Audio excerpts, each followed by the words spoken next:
అందరికీ నమస్కారం అండి.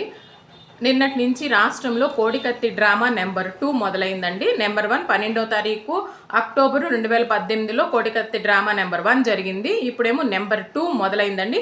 ఈ నెంబర్ 2 డ్రామాల్లో గొప్ప మారణాయుధం, పెద్ద మారణాయుధం ఇదండి. ఇది నా చేతిలో ఉన్నది.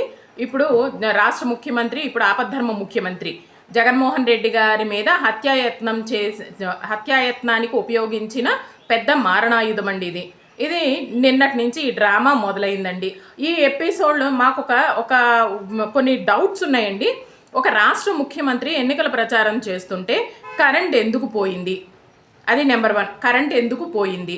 అదీ కాక జెడ్ కేటగిరీ భద్రతా సిబ్బంది ఉన్న సీఎం గారికి సిబ్బంది ఎందుకు దెబ్బ తగలగానే గబగబా అలర్ట్ అవ్వలేదు? బుల్లెట్ ప్రూఫ్ ఉంటాయి కదా, అవన్నీ ఎందుకు బుల్లెట్ ప్రూఫ్స్ అవన్నీ ఎందుకు ఓపెన్ చేసి ఆయనకి ప్రొటెక్షన్ ఇవ్వలేదు? ఎందుకు వాళ్ళు హడావిడిగా ఆయనకి ప్రొటెక్షన్ ఇవ్వకుండా అట్లా కూర్చుని ఉన్నారు?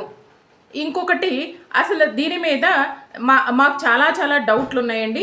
దీని మీద మాకు ఒక సిబిఐ ఎంక్వైరీ వేయాలండి. సజ్జల గారు ఒక ప్రెస్ మీట్ పెట్టారండి. తర్వాత అసలు ఇది జరగరాని ఘోరం జరిగిందంట. జరగరాని ఘోరం జరిగింది. ఏం జరిగిందో మాకు అర్థం కావట్లా. ఏంటి, ఈ మారణాయుధంతో ఒక మనిషి తల మీద దెబ్బ తగిలితే చనిపోతారట. అసలు జరగరాని ఘోరం జరిగిపోయింది అని చెప్తున్నారండి మీడియాలో. అదే కాక మీడియాలో క్లిప్పింగ్స్ చూసారా, ఎంత దారుణమైన ప్లేస్లో, ఎంత ప్రమాదకరమైన ప్లేస్లో అని చెప్తున్నారు. అవును, ఏ మీడియాలో చూసారండి? ఎవరికి తెలుసు? ఏ మీడియాని మీరు ఎలవ్ చేశారు ప్రచారానికి? కేవలం సాక్షి ఛానల్ తప్పితే వేరే మీడియాని మీరు ఎందుకు ఎలవ్ చేయట్లేదు? ఏ మీడియా వాళ్ళకి తెలుసు?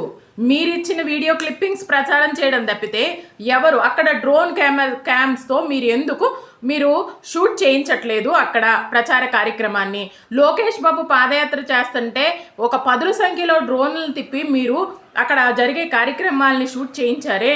మరి ఒక మీ సీఎం గారు ప్రచారం చేస్తుంటే డ్రోన్ క్యామ్ని ఎందుకు ఉపయోగించలేదు?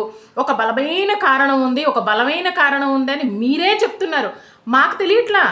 మా తెలుగుదేశం పార్టీ వాళ్ళకి కానీ, జన సైనికులకు కానీ, బీజేపీ వాళ్ళకి కానీ తెలియట్లా ఏంటి ఆ బలమైన కారణము. అంటే ఆ బలమైన కారణం ఏదో మీ శ్రీధర్ రెడ్డి గారు మీ నాయకుడే చెప్పాడు. 4 రోజుల క్రితం ట్వీట్ చేశాడు. 4 రోజుల్లో రాష్ట్రంలో ఒక సంచలనమైన విషయం జరుగుతుంది, ఓటు ప్రచారం తారుమారవుతుంది అని చెప్పి మీ నాయకుడే చెప్పాడు. అంటే ఆ బలమైన కారణం ఇదే అన్నమాట. మాకు అర్థమైందండి సజ్జల గారు. ఎందుకంటే చెప్పకనే చెప్పారు ఒక బలమైన కారణం ఉంది అని చెప్పి. కరెక్టే, బలమైన కారణం ఉంది. మనిషిని పట్టుకోండి.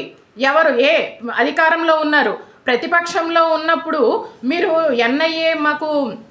ఎన్ఐఏ విచారణ కావాలి, సిబిఐ విచారణ కావాలి అని చెప్పి కోడికత్తి డ్రామా నెంబర్ 1 జరిగినప్పుడు కోర్టుకు వెళ్ళిపోయారు కదండి.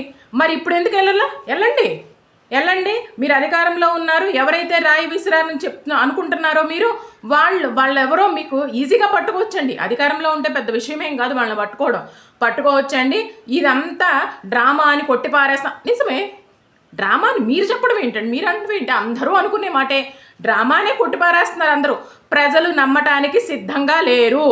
మీరు కోడికత్తి డ్రామా ఆడిన బాబాయిని హత్య చేసేసి చంద్రబాబు గారి మీద బురద జల్లాలని మీరు ప్రయత్నించినా ఇప్పుడు నమ్మటానికి రాష్ట్ర ప్రజలు సిద్ధంగా లేరు. వాళ్ళకి క్లియర్ కట్గా తెలుసు. జగన్మోహన్ రెడ్డి గారు చెప్పే మాటలన్నీ కూడా అబద్ధాలు, బూటకాలు అని చెప్పి అందరూ క్లియర్గా మాట్లాడుకుంటున్నారండి. ఈ డ్రామాలు ఎన్ని వేసినా, ఎన్ని వేషాలు వేసినా ఇప్పుడు ఎన్నికలలో మాత్రం తెలుగుదేశం కూటమి, ఎన్డీఏ కూటమి ఘన విజయం సాధిస్తుందండి.